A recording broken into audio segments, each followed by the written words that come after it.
அப்படியானது மகனே, இந்த விதமாகத்தான் நாங்கள் செய்து கொண்டிருக்கிறோம் என்று சொன்ன போது அவருக்கு சரியான விருப்பம் வந்துவிட்டது.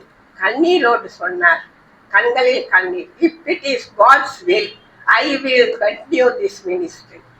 ஆமென். நான் இந்த ஊழியத்தை கொண்டு நடத்துவேன் என்று சொன்னார். எனக்கு சரியான ஆச்சரியம். நான் ஃபாதருக்கும் அதை சொன்னேன். அவரும் வந்து தலையை தடவி முத்தம் கொடுத்து, ஆண்டவர் சித்தமானால் நீ அதை நடத்து. அதே போல எங்களுக்கு ஆக்கமும் ஊக்கமும் கொடுத்து என்னுடைய மகளும் மருமகனும் அநேக காரியங்களில் எங்களோடு கூட இருந்து எங்களுக்கு இந்த காரியத்தை செய்ய அவர்கள் ஊக்கம் அளித்துக் கொண்டிருக்கிறார்கள். வேலையின் பாரம் அதிகம் மருமகனுக்கு, ஆனாலும் அவரும் எங்களை கவனித்து வருகிறார். அதனால் இந்த நேரத்திலே இந்த மக்களை ஒப்பு கொடுத்து ஒப்பு கொடுத்து நாங்கள் அளித்திருக்கும் அந்த புக்லெட்டுக்காகவும் இந்த மக்களுக்காகவும் இந்த ஊழியத்தின் வளர்ச்சிக்காகவும் அவர் இப்பொழுது ஜெபம் பண்ணுவார்.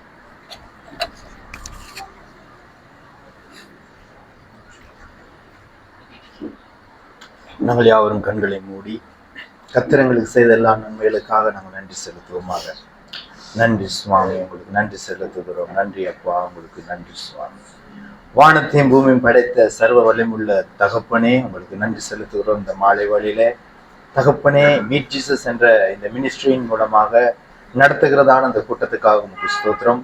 இதுவரைக்கும் செய்த எல்லா நன்மைகளுக்காக, மகத்துவமான காரியங்களுக்காக உங்களுக்கு நன்றி சுவாமி. இனி வருகிற நாட்களில் செய்ய போகிற பெரிதான ஆண்டவரே சுவாமி, அளவில்லாத மகிமையான காரியங்களுக்காக ஸ்தோத்திரிக்கிறோம் தகப்பனே. இந்த நேரத்தில் வந்திருக்கிற ஒவ்வொருவரையும் உங்க திருக்கரத்துல வைக்கிறோம் சுவாமி.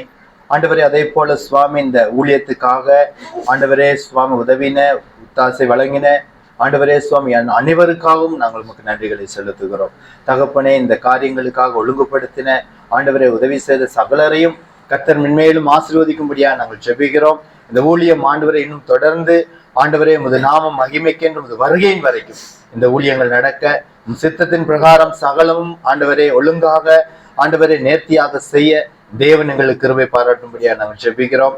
ஆண்டவரே சுவாமி, எங்களை தாழ்த்தி நாம மாத்திரம் மகிமைக்கென்று இந்த ஊழியத்தை ஆண்டவர் இன்னும் முன்னோக்கி எடுத்து செல்ல தேவன் எங்களுக்கு கிருபை செய்யும்படியா ஜெபிக்கிறோம். அநேக உள்ளங்களை, அநேக இருதயங்களை, அநேக வழிகளை திறந்து இந்த ஊழியத்துக்காக வேண்டி கர்த்தர் ஆசீர்வதிக்கும்படியாக ஜெபிக்கிறோம். சகல துதியையும் கனத்தையும் உமக்கே செலுத்துகிறோம். மிகுதியான சகலத்தையும் கர்த்தர் பொறுப்பெடுத்து வழிநடத்தும்படியாக இயேசு கிறிஸ்துவின் உன்னத நாமத்தினாலே ஜெபிக்கிறோம் பிதாவே. ஆமென். கடந்து வந்த பாதைகளை நினைத்து பார்க்கிறேன். அந்நீரோடு கர்த்தாவே நன்றி சொல்கிறேன். கடந்து வந்த பாதைகளை நாங்கள் இன்றைக்கு நினைக்கிறோம். இந்த மீட் ஜீசஸ் ஊழியத்தின் பாடத்தை கர்த்தர் எங்கள் கரத்திலே கொடுத்து ஒரு வசனத்தை எங்களுக்கு கொடுத்தார். அப்போஸ்தலர் 6ஆம் அதிகாரம் 4ஆம் வசனம். மகள் அதை எடுத்து வாசிங்க. அப்போஸ்தலர் 6:4.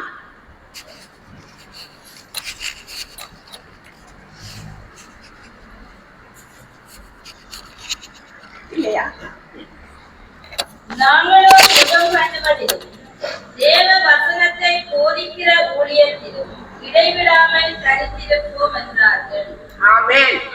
இதைத்தான் கர்த்தர் எங்களுக்கு கொடுத்தார். வசனத்தை போதிப்பதிலும் ஜெபம் பண்ணுவதிலும் இடைவிடாமல் நாங்கள் தரித்திருப்போம் என்ற அந்த பொருத்தனையோடு இந்த ஊழியத்தை ஃபாதராக இருந்து வெளியிலே வந்தவுடன் நாங்கள் இந்த ஊழியத்தை செய்யும்படியான பாரத்தை கர்த்தர் எங்களுக்கு கொடுத்தார். நாங்கள் ஜெபத்தோடும் உபவாசத்தோடும் இதற்காக நாங்கள் காத்து கொண்டிருந்தோம். அந்த வேளையிலே கொழும்பிலே நாங்கள் இந்த ஊழியத்தை துவங்குறது எப்படி என்று ஜெபித்துக் கொண்டிருந்த வேளையிலே அருமை மகள் அமுதராணியை சந்திக்க பாக்கியம் எங்களுக்கு கிடைத்தது. அப்பொழுது அவள் சொன்னாள், எங்களுடைய வீட்டிலே வந்து நீங்க ஜெப கூட்டம் வையுங்கள் என்று சொன்னார். முதலாவதாக உடனே நாங்கள் அந்த இடம் மாவட்டத்திலே நாங்கள் ஒரு சிறிய வீட்டிலே இருக்க, பெரிய வீடு, சிறிய வீட்டிலே அவர்கள் இருந்த போது அந்த வீட்டிலே கூட்டம் துவங்கியது. மாதம் நாங்கள் போய் வைப்போம். அந்த வீட்டிலே பிள்ளைகள் சிறு குழந்தைகளாக அந்த நேரத்திலே இருந்தார்கள். அந்த வேளையிலே அங்கே நாங்கள் கூட்டம் நடத்தி வருவது வழக்கம். அந்த மகள் அந்த கூட்டத்திலே கலந்து கொண்டு வருகிறவர்கள் எத்தனை பேரா இருந்தாலும் அவர்களுக்கு வேண்டிய இரவு சாப்பாடை கொடுத்து மிகவும் கஷ்டமான நிலைமை அவளுக்கு. ஆனாலும் கர்த்தருக்காக தன்னை அர்ப்பணித்தவளாக அவள் எங்களுக்கு இரவு சாப்பாடும் தயாரித்து கொடுத்து அந்த ஊழியத்துக்கு ஆக்கமும் ஊக்கமும் கொடுத்த மகளாக இருக்கிறார். முதலாவது ஜெப கூட்டம் மாவட்டத்திலே அவளுடைய வீட்டிலே ஆரம்பிக்கப்பட்டது. அந்த குடும்பத்தை நான் எழும்பி நிற்கும்படியாக நான் கூறுகிறேன். கரங்களை தட்டி அவர்களை உற்சாகப்படுத்தினேன். ஆமென். உட்காருங்கள். ஆமென். கர்த்தருக்கு ஸ்தோத்திரம். இந்த விதமாக இந்த ஊழியம் நடந்து கொண்டிருக்கும் போது காலி பகுதியிலே ஒரு வீட்டை நாங்கள் வாடகைக்கு எடுத்து அங்கே கின்தொட்ட என்ற பகுதியிலே இந்த ஊழியத்தை நாங்கள் ஆரம்பிக்க கூடியதாக இருந்தது. அந்த கின்தொட்ட பகுதியிலே நாங்கள் காலடி வைக்கும் போது அங்கே உள்ள மக்கள் எல்லாரும் பெரும்பான்மை மக்கள். அவர்களில் அநேக பேர் வந்து சொன்னார்கள், இந்த இடத்திலே நீங்க ஊழியம் செய்ய முடியாது, உங்களை அடித்து மிரட்டுவார்கள், நீங்கள் எப்படி செய்வீர்கள் என்று பார்ப்போம் என்று சொல்லி சவாலுடன். யார் சொன்னது தெரியுமா? கிறிஸ்தவர்கள், பிரமதத்தவர்கள் அல்ல, கிறிஸ்தவர்கள் சொன்னார்கள், நீங்க செய்து பாருங்க, இந்த இடத்திலே என்ன நடக்கும் என்று சொல்லி. ஆனால் நாங்கள் அந்த ஹவுஸ் ஓனர் ஒரு அம்மா, வயது போன அம்மாவோடு இதை குறித்து நாங்கள் பேசினோம். நாங்கள் இந்த வீட்டிலே நாங்கள் பாட்டு பாடுவோம், நாங்கள் ஜெபம் பண்ணுவோம். அம்மா, உங்களுக்கு பிரச்சனையா இருந்தால் நீங்க எப்பவே சொல்லிவிடுங்க, அல்லது நீங்க அந்த வீட்டை எங்களுக்கு ரெண்டுக்கு தாங்கட்டு சொன்னோம். அந்த அம்மா சொன்னார்கள், தாராளமாக நீங்க வாங்க, நான் பார்த்துக் கொள்வேன் சொன்னார். நான் உங்களை பார்த்துக் கொள்வேன், நீங்க வந்து இந்த கூட்டத்தை ஆரம்பியுங்கள் என்று சொல்லி ஒவ்வொரு கிழமையும் அந்த தாய் வந்து பின்னாலே உட்கார்ந்து கொண்டிருப்பார்.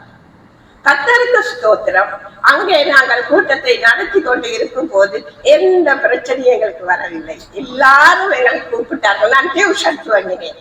அங்கே உள்ள பிள்ளைகள், சின்ன பிள்ளைகள், பிரமத்து பிள்ளைகளுக்கு நான் டியூஷன் துவங்கி இங்கிலீஷும் கணக்கும் நான் கொடுக்கும் போது அந்த பெற்றோர் கூட வந்து உட்கார்ந்து கொண்டிருப்பார்கள். அந்த கூட்டத்தில் ஏசை தெரியாது.